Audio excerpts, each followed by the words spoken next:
मित्रहो, राज ठाकरे यांना थोडीशी खडबडून जाग आलेली आहे. ती उशिरा आली आहे, पण राज ठाकरे यांना जाग येण्याची गरज होती. अन्यथा 18 वर्षानंतर त्यांच्या पक्षाला जे सुस्तावलेपण आलं असतं, त्यातून राज यांचं तर नुकसान झालं असतंच किंवा ते आता झालंच आहे. पण त्यांच्याबरोबरच्या असंख्य कार्यकर्त्यांचं आणि पदाधिकाऱ्यांचं नुकसान झालं असतं.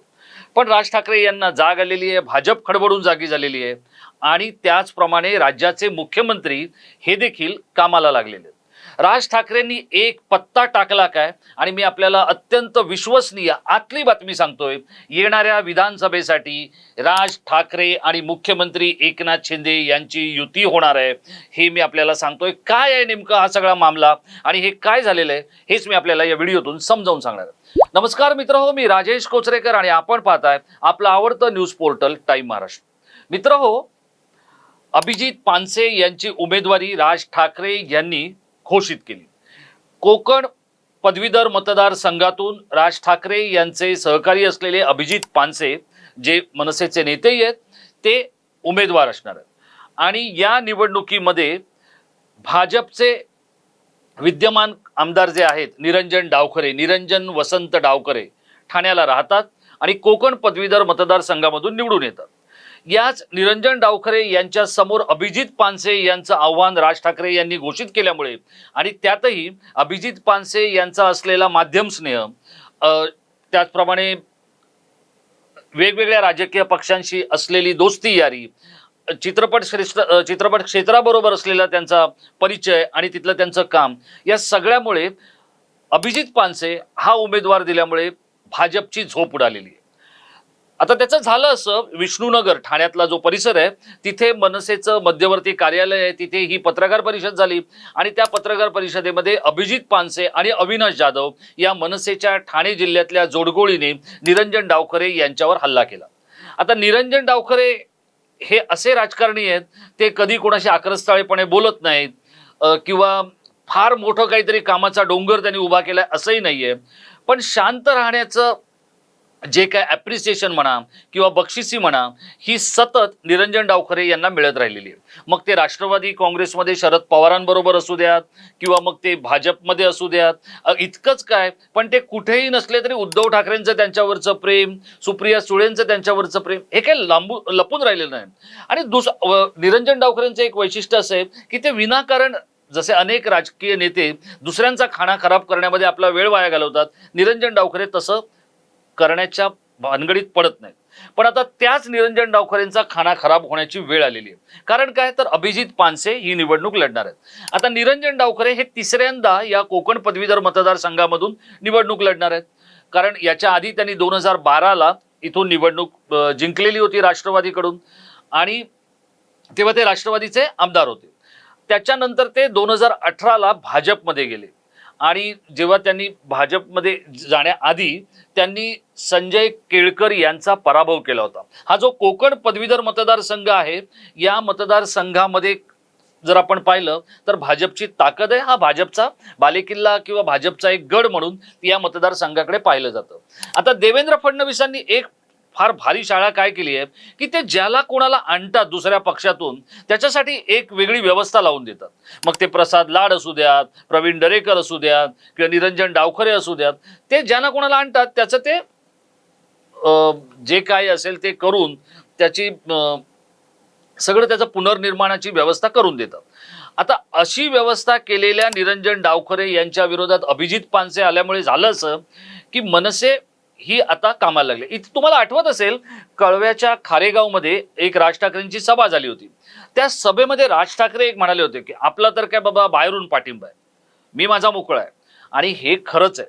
राज ठाकरेंनी मोकळ्या पद्धतीने आणि आक्रमक पद्धतीने राजकारण करण्याची गरज आहे. आणि माझा राज ठाकरेंवर जो काही आरोप वजाची तक्रार आहे की त्यांनी कोकण सारखं जे एक खूप चांगलं बॅटलफील्ड आहे ते असंच मोकळं सोडलं, त्याला वाली नाहीये, दोस्तो यारोंच्या नावे ते करून टाकलं आणि त्याच्यामुळे राज ठाकरेंना कुठून तरी जी एक संधी मिळू शकली असती विधिमंडळात आपला सहकारी पाठवण्याची किंवा इतर आणखी काही गोष्टी करण्याची, ती मिळू शकलेली नाहीये. तळ कोकणात त्यांनी ते नारायण राणेंकडे सोपवलं आणि त्याच्या आधी रायगड आणि या भागामध्ये त्यांनी आपापले मित्र जसे त्यांना हवे तसे निवडले आणि त्याप्रमाणे ते करत राहिले. पण आत्ता राज ठाकरे यांनी थोडंसं एक वेगळं पाऊल उचललेलं आहे आणि त्याच्यामुळे आता भाजप ही काहीशी हडबडून गेलेली आहे. त्यामुळे आता भाजपचे नेते शिवतीर्थावर पोचतील, तिकडे ते राज ठाकरेंना काहीतरी सांगतील आणि मग खूप सुंदर असा चहा पाण्याचा कार्यक्रम होईल. राज ठाकरे कदाचित त्यातून मान्य होतील किंवा अमान्य होतील हे आता आपल्याला माहिती नाहीये. पण मी आपल्याला सांगतो की राज ठाकरे यांना आता कळून चुकलेलं आहे की हेच ते दिवस आहेत आणि हीच ती वेळ आहे की ज्या वेळेला उभ्या बॅटने खेळा, आडव्या बॅटने खेळा, कसंही खेळा, पण स्कोर करा. आणि आता राज ठाकरे स्कोर करतील याचं कारणच आहे की पक्षामधूनच त्यांच्यावर असलेला जो मूक दबाव आहे तो राज ठाकरेंना या वेळेला कळून चुकला असेल. अर्थात राज ठाकरे तो मूक दबाव झुगारून देतील, मानणार नाहीत, हे जरी सगळं खरं असलं तरी हे शरद पवारांसारख्या नेत्यालाही मी मला वाटतंय तसं करतोय असं म्हणण्याचे दिवस सध्या राजकारणात राहिलेले नाहीयेत. तर मग जिथे शरद पवारांची काय कथा नाहीये तिथे राज ठाकरेंची व्यथा कोण ऐकणार आहे? त्यामुळे आत्ता राज ठाकरे येणाऱ्या विधानसभेला एकनाथ शिंदे यांच्याबरोबर हातमिळवणी करतील ही मी तुम्हाला अत्यंत विश्वसनीय बातमी आणि माहिती देतोय. याचे सगळे आडाखे हे मुख्यमंत्र्यांनी त्यांच्या डोक्यात तयार केलेले आहेत. आता ती युती करायची की नाही हा राज ठाकरेंचा निर्णय असेल, कारण ते स्वतंत्र आहेत. पण आता अभिजित पानसेंना जर त्यांनी माघार घ्यायला लावली तर मात्र एक वेगळा आणि चुकीचा मेसेज हा राज ठाकरेंच्या बाबतीत आणि मनसेच्या बाबतीत जाऊ शकतो. याचं कारण काय तर प्रत्येक वेळेला आपण दुसऱ्यांसाठी वरातीचे घोडे नाचवण्याचे उद्योग हे मनसेला किती वेळ पेलवणार आहेत आणि किती वेळ पटणार आहेत? याचं कारण काय तर याचं कारण असं आहे की एका अत्यंत महत्वाच्या नेत्याबरोबरच्या चर्चेमध्ये एक गोष्ट अशी समोर आली होती की राज ठाकरे यांच्यासाठी 1 किंवा 2 जागा या लोकसभेला सुटणार होत्या. बाळा नांदगावकर हे त्याचे उमेदवार होते. पण वरून म्हणजे दिल्लीश्वरांनी असं सांगितलं होतं की निशाणी ही शिवसेनेची असू द्या किंवा कमळाची असू द्या, इंजिनवर त्यांचा उमेदवार निवडून येणार नाही. सुरुवातीला राज ठाकरे यांनी त्याला विरोध केला, पण त्यानंतर राज ठाकरे काहीसे तयार होत आहेत असं वाटत होतं, पण तोपर्यंत वेळ निघून गेलेली होती. तर आता अशी अभिजित पानसेंच्या बाबतीत वेळ निघून जाणार नाही ना, हे देखील राज ठाकरे यांना पाहावं लागणार आहे. अभिजित पानसे निवडून येतील की नाही या मता किंवा या प्रश्नावर किंवा या प्रश्नचिन्हावर वाद घालण्यापेक्षा किंवा काही चर्चा करण्यापेक्षा मनसेने जे काम केलेलं आहे त्यांनी साधारण एक 32 ते 35 हजार इतकी मतदारांची नोंदणी केलेली आहे. कदाचित त्यापेक्षा जास्त नोंदणी ही भाजपची असेल, कारण भाजप जे पण काही बोलतं ते भव्यच बोलतं, म्हणजे छाती धडपण्या इतपत बोलतं. पण आता सध्या असलेला भाजपचा विरोध म्हणजे भाजपला ज्या पद्धतीचा विरोध आहे किंवा मोदींना ज्या पद्धतीचं वातावरण राज्यामध्ये आणि देशामध्ये आहे ते पाहिल्यानंतर राज ठाकरे हे काहीसे अलर्ट झालेत असं आपण म्हणू शकतो. आणि त्यामुळे त्यांनी स्वतःचा उमेदवार आपल्या या कोकण पदवीधर मतदारसंघामध्ये उभा केलेला आहे आणि त्यातही उमेदवार चांगला आहे हे सगळ्यात महत्त्वाचं. याचं कारण काय तर अभिजित पानसे हे स्वतः चित्रपटसृष्टीशी संबंधित आहेत, उत्तम कलाकार आहेत, अभिनेते आहेत, दिग्दर्शक आहेत, कवी आहेत, चांगलं लिहितात आणि त्याहीपेक्षा पलीकडे तर त्यांच्यावर शिक्षणाचे खूप चांगले संस्कार आहेत. याचं कारण असं आहे रमेशजी पानसे हे अभिजित पानसेंचे जे वडील आहेत हे महाराष्ट्रातल्या नामवंत शिक्षण तज्ज्ञांपैकी एक समजले जातात.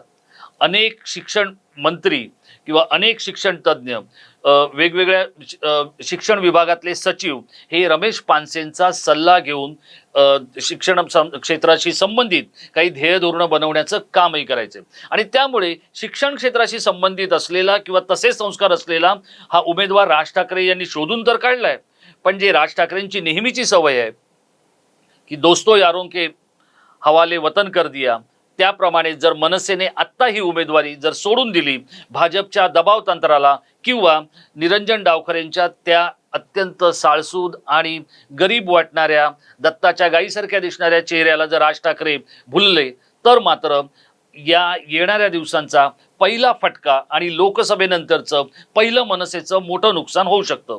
मला जी काय माहिती आहे त्यानुसार राज ठाकरे हे स्वतंत्रपणे अभिजित पानसे यांना पुढे जाण्याचा आदेश देतील आणि तसं जर झालं तर ही कोकण पदवीधर मतदारसंघातली निवडणूक भाजपचा घाम नक्की काढेल आणि तिथले जे कोकणातले जे गडकरी आहेत म्हणजे कोण तर रवींद्र चव्हाण यांना ही निवडणूक नेमकी कशी आहे हे देखील माहिती आहे. कारण जर निरंजन डावखरे हे संजय केळकर यांच्यासारख्या उमेदवाराचा पराभव करू शकतात तर अभिजित पानसे निरंजन डावखरेंना एक वेगळा निर्णय देखील अनुभवायला देऊ शकतात. आपल्याला काय वाटतं? राज ठाकरे आणि एकनाथ शिंदे यांची विधानसभेपूर्वी युती होईल ही जी माझी माहिती आहे त्याबद्दल आपलं काय मत आहे? राज ठाकरे हे स्वतंत्र बाण्याने आपलं राजकारण करू शकतील का की ते येणाऱ्या काळामध्ये फक्त भाजपची बी टीम म्हणून राहणं पसंत करतील? अभिजित पानसे आणि निरंजन डावखरे यांच्यापैकी आपल्याला योग्य वाटणारा कोकण पदवीधर मतदारसंघातला उमेदवार कोण किंवा तुमचा आमदार कोण तुम्ही आम्हाला आमच्या कमेंट बॉक्समध्ये त्या आमदाराचं नाव लिहून कळवा. आणि हा व्हिडिओ आपल्याला जर आवडला असेल तर तो लाईक करून शेअर करायला विसरू नका. आपल्याच भरवशावर आम्ही 1 लाखाचा टप्पा पार केलेला आहे. पुढची जी काही आव्हानं आहेत आणि पुढचा टप्पा जो आहे तो आम्हाला तुमच्या आशीर्वादाच्या भरवशावरच खुणावतोय आणि त्यामुळेच तुम्ही असंच प्रेम आमच्यावर करत राहा. धन्यवाद.